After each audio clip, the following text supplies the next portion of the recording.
I notice anytime there is a discussion about Black love, usually there is a focus on whether or not there are enough good marriageable Black men, right?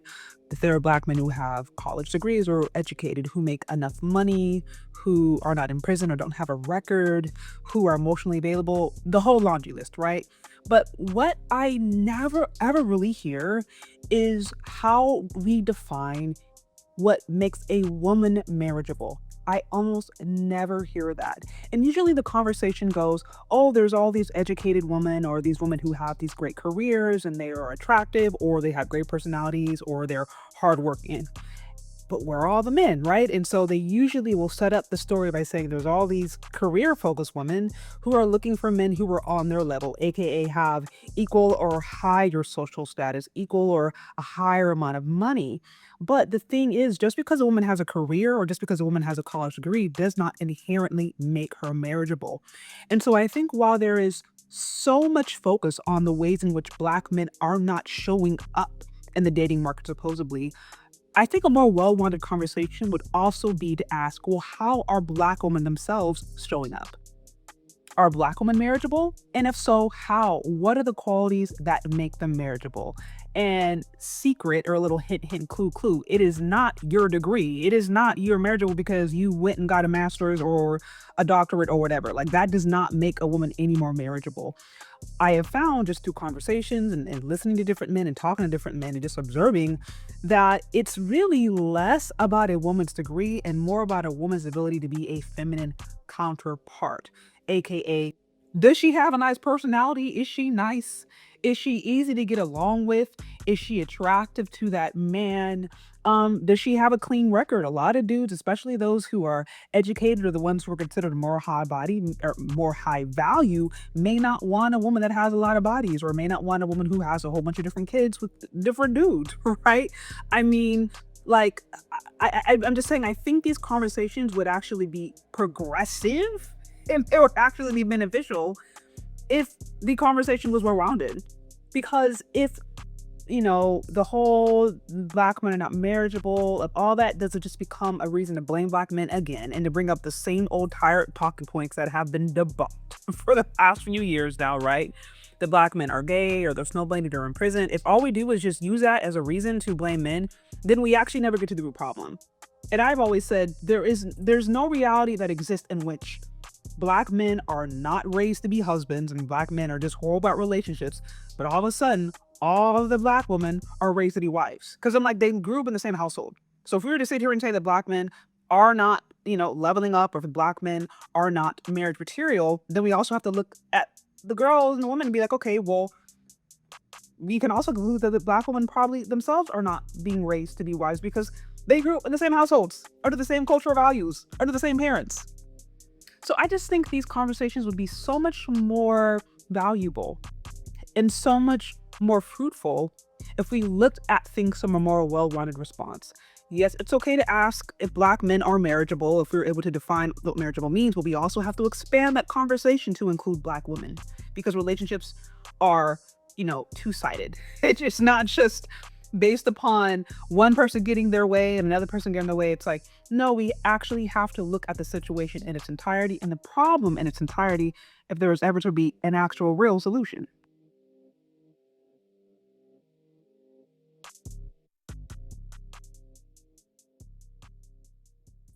So continuing this conversation of what makes a Black man or a Black woman marriageable, what makes them good. I did this tweet, got some really good traction. It says, "Dear Black woman, Black men still make more money than you. You're not settling. You're finding men on your level. Sincerely, a Black woman." Really, and the whole idea was to try to level set expectations and say, hey, let's try to have a little bit more humility here, right? Like, let's speak an acknowledgement that maybe you guys aren't all sugar honey iced tea, right? Like maybe there's actually men out there who are more on your level than what you think. And so let's just look up some of your guys' feedback, see what you guys had to say, because this was in no way meant to be an insult. It was more of just what I have observed to be a statistical reality. right? Which is that if we are to judge someone and say that black women are outpacing black men, and then we start using all these monetary or all these materialistic judgments, then we actually have to look at what's going on. And that is that today black men still make more money than black women and have more assets and actually have more material means. So then what do you really mean when you say settling? If we were to use materialism as the metric, then black men actually are outpacing you. So that's the whole concept behind this. But okay. And I continue. Here's some other stuff, you guys. If you haven't already, check out my book, Aisha Learns to Love Her Hair, or It's Not Jermaine's Fault. That's available. Here I said, if I hate a woman, I'd lie to them, which is true. I don't hate women. Actually, I love women. I am a woman. And I have sisters and a lot of female friends, obviously. So like that's kind of why I have these conversations. Now, first one I see. Did he pick you yet? I responded, obviously, yes, I'm married. I mean, this is not debatable. I'm married. So surprise, surprise. Now let me see if I can get to some of the top comments. Okay, let's see what some of the top comments are. Here it says facts. Tell them. This one says, I thought the truth was only found in the Bible. See, y'all are crazy.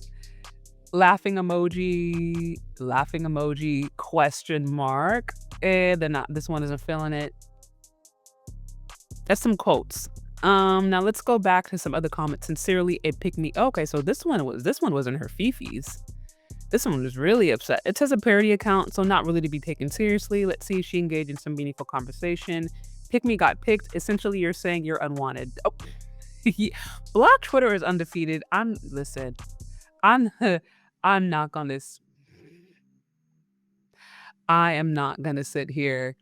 I have no hard feelings. Obviously, she took this very personally, and I'm like, nothing about this was an insult. Me saying that black men make more money than black women is not an insult. That is a statistical reality. And like I said, the whole point is to level set. Is to try to bring this whole conversation back to reality. Because if the conversation is based upon, and we're judging what makes somebody good or viable based upon materialistic needs, such as money, assets, materialism, then black men actually outpace black women. Now, yes, black women do have more college degrees, which is the case for all races at this point. I think women generally tend to have more degrees than men. Correct me if I'm wrong, but I think that's becoming more and more true cross-culturally because of the way education has gone. The black women also have more debt. So that's what I'm saying. Like, let's if we want to sit here and start doing tit for tat, then let's be really honest about what that means. This one says, I like when women are real. This one says, okay. This one says, also, dear black women, learn to date for love, not money. That ideology has destroyed our community. I agree. I absolutely agree. I'm starting to pay more attention, and I'm going to start doing that. Those channels, even some of those channels that I follow, or those people content creators that I enjoy watching that are about marriage and family and couples and relationships, I have to start to pay more attention to how many of those still promote a very kind of like Atlanta, a real, Housewives of Atlanta, or luxurious, or put another way, still promote a like rich girl elite fantasy, if you will. Or put another way, still promote materialism as to say that love has to exclusively be connected to hyper materialism. And listen, I am not above a woman having a good time, a woman being treated well, or having access to nice things. I don't see there's anything wrong with that. I don't see anything wrong with a couple having a nice affluent lifestyle. That's not what I'm saying. But what I am saying is that if love is conflated with materialism, then there's a problem. Love and materialism are not the same thing. But unfortunately, the kind of love that I see being promoted a lot on social media is basically materialism. It is, oh, my man, he's a high value man. He pays 100% of my bills. He just took me on a nice big old trip in a boat. He just bought me this nice old car. He just bought me this. He bought me that. He bought. And there's nothing wrong with a man lavishing his lady with nice things, nice gifts. I see nothing wrong with that. But I'm just saying, like, I'm starting to be a lot more cautious of that narrative that's even seeping into what should be committed relationships, marriage, because that's not it. Materialism is not marriage. It should not be. Now, married people tend to acquire more wealth, and that has material benefits. But like, you shouldn't be leading with that. That shouldn't be, and that should not be the determining factor. Because people who marry just for money are rarely happy in that marriage. Okay, let's see if you have if there's anything else here.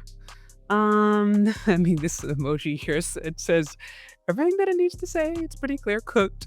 Black men don't want them in mass, herpes, mental health issues, obesity, highest divorce. Black men would be settling if they married an average black man.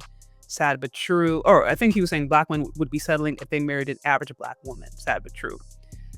So we have some stats here. Has a doctor or healthcare provider ever told you that you have a mental health condition? Saying yes. Look, okay, interesting. So I'll have to go back. Oh, this is Pew Research. Okay, I know Pew Research is not perfect, but it does help. It can help speak to particular trends. Black women in the US have a higher divorce rate than other racial and ethnic groups. Black women have a so that's true. No, we understand. So his argument is that basically the average black woman is not marriageable. That's basically what he's alluding to. And that's actually what I've argued. I said, if we are to argue that the average black man isn't marriageable, then our black woman, and we have to start to look at the things that men value: health, weight, your body count, your sexual history, your sexual discipline. How many kids do you have? Do you have kids? Do you have kids out of wedlock? You know what I mean? Like, things like, let's start to look at the things that men might value, and then we can actually come to a more accurate conclusion as to who is marriageable. And then what would that look like? So it says, yep, if you're a 6, get a man who's a 6. Stop thinking you're a 9. Yeah, that's common sense. No, this one is mad. Please delete this. We need to be together, not at each other's head. These times today this one says, please delete. We need to be together, not at each other's head. These times today, we must not take for granted now as a time to be a family without tactics and experiments and direct oppression hindering us. I don't understand what anything I said had to do with about oppression or experiments. If anything, what I'm saying is, hey, black woman, there are actually plenty of men on your level. Now, if the whole idea is you can't set the sisterhood, or you can't speak statistical reality because that'll upset people and rock the boat, then I'm sorry, I can't rock with that. Because I'm like, me stating a statistical fact was not in any way, shape, or form meaning to try to push oppression or experiments. It's just being like, hey, we're believing a whole bunch of different things that actually are not true. Now this one says, since black men out-earn black women on average, wouldn't that make black men's level above black women? And I think that's actually a very good question. Now, this actually goes down to what black men have to value and more to unpack there. But I do think that is an interesting question to leave off of. What do you guys think about that question? But my bigger point is, anytime we start to judge human living souls and human beings off of these like super honestly materialistic and transitory or fleeting things, like, we've lost the plot. You shouldn't be, and like, marriage is not materialism. Materialism is not marriage. If you are marrying for materialism, then don't marry. If you are in relationships for materialism, then don't be in relationships. Like, that's not what this is about.